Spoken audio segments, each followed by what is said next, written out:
total confidence. You know that you are very well trained for what you're going to do. You have an outstanding team on the ground supporting you, and that is so important to have that ground support as you climb into that vehicle. You know that they've done their very best to ensure your safety and a successful mission. But after that, it's a piece of cake, except no simulator on Earth can prepare you for what those guys are going to feel. It's better than a cat shot off an aircraft carrier. I believe it. Maybe one day I'll get to try. The commercialization effort means we want everybody to be able to fly into space. Absolutely. It's a great point about preparation, because that's not the highly visible part. The launch is, and so it's good to know that all that preparation leads to that confidence. By the way, just an update operationally, they're getting ready to close the hatch door. You can see on your screen there, the workers there are getting ready to get that closed, and working on that right there with Doug Hurley and Bob Bacon on the inside of Crew Dragon. Our next question is from Mathis on Twitter, and he asks, what kind of operations will the astronauts do between the liftoff and docking with the International Space Station? I know you pay a lot of attention, Jim, to the operations, especially of this mission. What do you know about that? So there's a number of things. The first thing that they have to do is, of course, we've got a number of burns to get in phase with the International Space Station. We've got some boost burns as well. We're talking about, operating the rocket engine to get in alignment with the space station. But I'll tell you, the biggest thing that we need the astronauts to do once they get on orbit and before they dock is rest. We need them to eat, we need them to rest, we need them to be prepared for that docking. Once they are in the range of the International Space Station, they're going to start maneuvering the spacecraft themselves. Not automatic, but they're going to do it themselves. They are in fact test pilots, and as test pilots they will test fly this vehicle to make sure that it operates as advertised.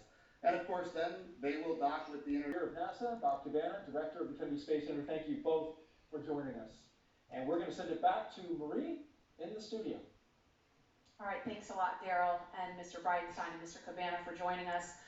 You can see some clouds starting to gather over Launch Complex 39A. We're keeping a close eye on weather. Again, 50% chance of launching today. We just got to see what the weather's going to do.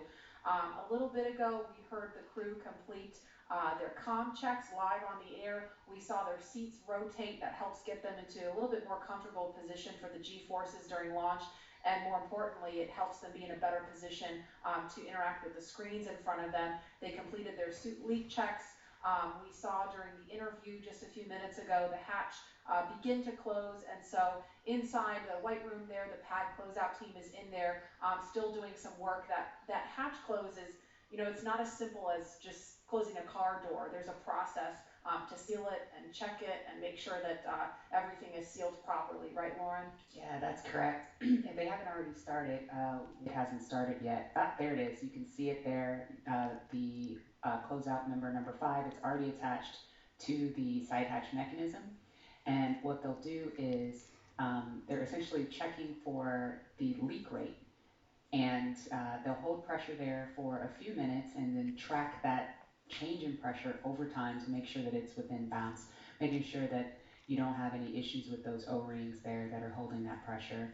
And so once they complete that leak check, they will then do what is called the installation of, or the final installation of the SPEP, or side pressure equalization plug. That's basically a plug that once the capsule splashes down, what you'll do is actually remove that, and what it does is equalizes pressure across the hatch. So once that thing is plugged in, you know that everything is super tight and that you shouldn't have any leaks on orbit. One of the other things I think is pretty cool about Dragon, you can kind of see them on the edges there are some of the windows. I know that Dragon started out as cargo. It was Cargo Dragon. You have your cargo version, and before you moved on to the Crew Dragon version, but you even had windows on the cargo version. Can you explain kind of why that was? Yeah, the very first Cargo Dragon that we ever launched had a window over the hatch, over the side hatch, and the reason we did that is we always envisioned Dragon to ultimately be a crewed vehicle.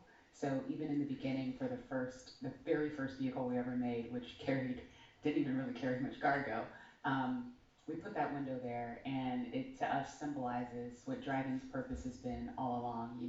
Taking those steps, starting off with the CRS program and resupplying the space station with experiments and food and crew provisions for the astronauts on board, to now putting our own or putting NASA's astronauts in our own vehicle. It's that natural progression of what we were aiming for the whole time. And Leland, what's your take on the touchscreen technology? We saw a little bit about that. Obviously, this is a very different kind of look than what we saw during Space Shuttle. You know, it's the future. I mean, we had our LCD displays and we had lots of buttons to press and, you know, valves and switches. And I think this new technology will allow us to get through procedures much more much faster, because we had, you know, paper flight data file that we're having to turn to different pages and get to things. And I think this will make it much more efficient to go through your malfunctions and your procedures with the touchscreens. And I think, you know, having the gloves, being able to, you know, touch the screens and work within the gloves, everything's kind of sleek and efficient. You know, there's not a lot of wires and things hanging off, and their knee boards, you can see their knee boards on their left knees. So that's for some extra little notes and things. The hatch is closed now. There's some commentary. We are ready for the post-ingress briefing when you are ready to copy. And we just heard confirmation on the loops that the hatch is closed. So that is a little bit ahead of schedule. We are motivated to go today. Go ahead. Okay, on the weather, we still have some rain showers moving through the area, but we do have a reasonable opportunity today, so we are proceeding into the counts. We are going to take a look at both pad and ascent track weather at T-minus 1 hour and 30 minutes, and the next decision point will be prior to prop load.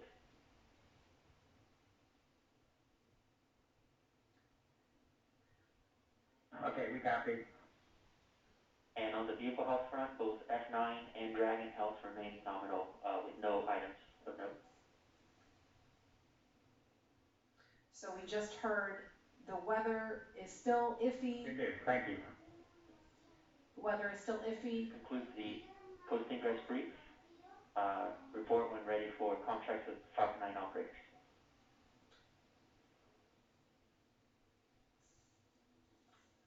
We are ready for the F9 operator.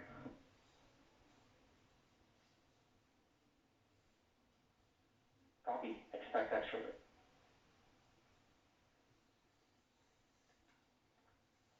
So when we hear that chatter pick back up, we're going to quiet right down so that you can listen into that along with us. But we just heard them discussing the weather briefly, still keeping an eye on that, but the next decision point is going to be before prop load. So we're going to press forward for now and then reevaluate before they start fueling the rocket. But in the meantime, it sounds like Falcon 9 and Crew Dragon are healthy, so the vehicle's in good shape, right? It sounds like kind of a little bit of a repeat from Wednesday, that we're just keeping an eye on the weather at this point.